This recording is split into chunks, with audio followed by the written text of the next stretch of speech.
আপনি যেদিন মরবেন সেদিনও মানুষ ভাত খাবে। এই গ্রামবাসী ধোকা ধোকা, মহল্লাবাসী ধোকা, এগুলো সব ধোকা, সব ধোকা। বন্ধুরা ধোকা, স্ত্রী ধোকা, এগুলো সব ধোকা। সব ওই রাত্রে খানা খাবে, আপনারে দাফন করে আসে। আরো বেশি খাইব মানুষের ঘরের থেকে যাইতে আইনা ভাত খাওয়া। আও সারাদিন কাঁদছেন আমনে, শরীর দুর্বল হয়ে যাব খানা না খাইলে। ভাত খা, খানা বন্ধ নেই। লাশের সামনে, লাশের সামনে মুসলমান আজকে জানাজা, লাশ সামনে, এখানে দাঁড়াইয়া জিগায় খানাটা কোন দিন কইয়া লাইলে ভালো আছিল।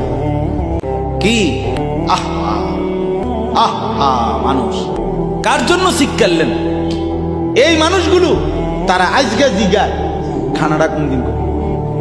4 দিন না খানাটা কি সোমবারে করলে ভালো হয় না মঙ্গলবারে করলে ভালো হয়? কদ্দুর অনবুজ করে লাইলে ভালো আছিল।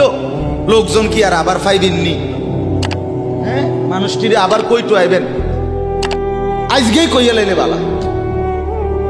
ফলে জানাজার লাশের সামনে দাঁড়াইয়া আগে কইয়ালায় সবাই খেয়াল রেখেন সোমবারে খানা। আহ, এর নাম দুনিয়া, এর নাম